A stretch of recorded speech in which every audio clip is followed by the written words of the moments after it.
en compagnie de Pascal Demolon à l'affiche de Connecté, justement un film sur le confinement. Voilà, ça m'apprendra à dire des phrases sans lire ma feuille.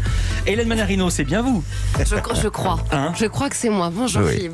Voilà. Mais c'est un peu vrai, on est un peu confiné. Hein, exactement. D'où le film Connecté. À cause du confinement, vous êtes connecté. Le lien est fait. Hélène. Bonjour Pascal. Bonjour. Je suis là pour dévoiler presque toutes les choses que l'on ne connaît pas encore de vous. Alors vous avez une petite spécialité, vous déménagez souvent. Vous n'êtes jamais véritablement resté plus de 2 ans à la même adresse, souvent à cause ou grâce à l'amour. Vous n'êtes pas très doué pour monter un meuble, mais vous essayez. Alors, ce matin, pas de meuble à monter, non, mais on va déballer les cartons de votre vie. Plus sympa de déballer avec Police, ce groupe qui a bercé votre enfance, adolescence, fouillé dans vos souvenirs. Pascal, restons dans la musique. Sortons très délicatement vos vinyles qui étaient exposés dans votre chambre. Il ne fallait absolument pas les toucher. Vous disputiez régulièrement vos frères et sœurs. Dans un carton géant, sortons vos crosses que vous aviez vous-même fabriquées à l'âge de 10 ans pour faire du hockey roller. Aussi. Déménageur de l'extrême, parfois. Pascal Demolon, vous avez très vite eu l'âme d'un sportif, surtout en cours de PS. Vous étiez très doué pour les barres parallèles. Eh oui.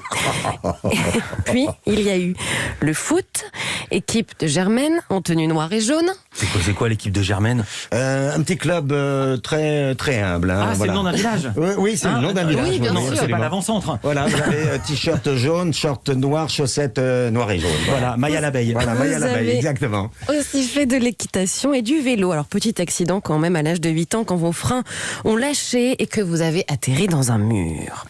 Continuons votre carton avec quelques trésors, vos cassettes de vieux films en noir et blanc, les films avec Jean Gabin, ce qui vous a donné envie de faire du cinéma, vous en rêviez, oui. Ce qui pouvait vous apaiser, c'était le soir, chez votre grand-mère. Dès que vous étiez couché, elle vous donnait des raisins secs. Et cela vous a beaucoup marqué. Une grand-mère qui vivait à côté d'un grand terrain, et ouvrons justement ce carton des bêtises, ce grand terrain qui appartenait à une personne qui restaurait les vieilles voitures. Un jour, vous avez décidé de vous amuser à la pipette, c'est-à-dire de mettre un tuyau pour faire couler l'essence. Oh Dieu. Sauf que l'essence est arrivée dans votre bouche. Eh oui. Oui. Et vous avez pris feu. Étonnamment. Oui, non, j'ai pas allumé le briquet à ce moment-là. Mais il y avait du lait, vous avez bu du lait pour calmer tout ça. Exactement, c'était des remèdes de grand-mère, mais qui étaient très efficaces. Vous voyez, je suis avec vous aujourd'hui. Vous faites partie d'une grande famille, une maman qui vous préparait votre bol de chocolat le soir avec des tartines, une famille très soudée, chacun son espace, son installation. Dans vos souvenirs que l'on peut ressortir, il y a votre première boum à l'âge de 13 ans. Votre petite chérie de l'époque était là. Votre frère voulait rester à cette boum, mais pour vous, c'était hors de question. Et pour que votre frère parte, votre petite copine de l'époque l'a giflé. Oh là voilà, là. méthode radicale. Mais comment vous savez tout ça? Non, mais ça rigole. Quelles sont vos sources, s'il vous plaît? C'est la copine. C'est la copine Pascal qui a balancé. Demolon. Il vous est arrivé aussi de faire vos cartons pour vivre la grande aventure, partir à 16 ans à Rabat, au Maroc, puis quelques années plus tard à New York, pour suivre un ami, sans parler un mot d'anglais, sans affaires, sans rien, votre ami qui lui est rentré et vous êtes resté. Ou encore partir pour une aide humanitaire en ex-Yougoslavie, ça a complètement changé votre regard sur le monde d'ailleurs. Si on s'occupe à présent de votre petit carton du quotidien, actuel évidemment, on peut trouver vos mini-ateliers que vous créez chaque jour. Oui, vous appelez ça comme ça. Ce sont des petites missions, alors ramasser les feuilles le lundi, désherber le mardi. Alors quel est le mini-atelier du jour, par exemple? C'est de venir et d'être avec vous aujourd'hui. C'était mon atelier. C'est ce que je disais, j'ai mis une belle chemise pour monter à la ville, je ne sais pas si vous la voyez. Ouais. Si, c'est très bien. Que, voilà. Belle chemise à carreaux qu'on peut voir sur europe1.fr. Exactement. Ah là, vous êtes bien coiffé. Oui, bon, ça va alors. D'accord. C'est mon bougez. atelier d'aujourd'hui. Vous ne bougez jamais pour rien, marcher pour vous ressourcer, vous adorez ça et être transporté sur ce solo de guitare de Stairway to Heaven de Led Zeppelin.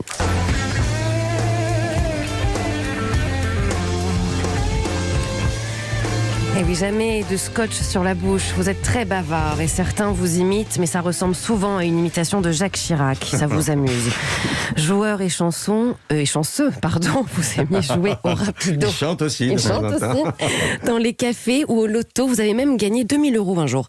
Votre plus grand rêve, emménager dans une grande maison pour accueillir toute votre famille, être auprès de votre maman. Alors Pascal Demolon, je vous laisse à présent ranger ce que vous souhaitez, mais il y a quand même une dernière chose à déballer avec précaution d'émotion et avec beaucoup, beaucoup d'amour. Cette relation unique avec votre fille. Elle joue au piano, vous vous y mettez aussi pour jouer avec elle. Un moment suspendu, unique, à ne jamais emballer justement. Elle est l'amour de votre vie, celui qui ne vous fera jamais bouger. Merci beaucoup, Hélène. Merci, Hélène. Vous êtes reconnue dans ce portrait? Ben oui, pas mal, et je suis même très inquiet voilà, je me pose la question de savoir comment Hélène a pu avoir toutes ces informations. Elle a une équipe probablement qui travaille pour elle sur le terrain. Pas du tout. Non, c'est sa force. C'est sa force. En tout cas, merci, Hélène, c'est vrai. Tout est vrai. Voilà. Merci. Voilà. Mais vous savez, c'est pas pour écrire un roman, mais c'est vrai que tout est vrai. Et merci de l'avoir aussi joliment raconté. Avec plaisir. merci beaucoup, Hélène. À demain.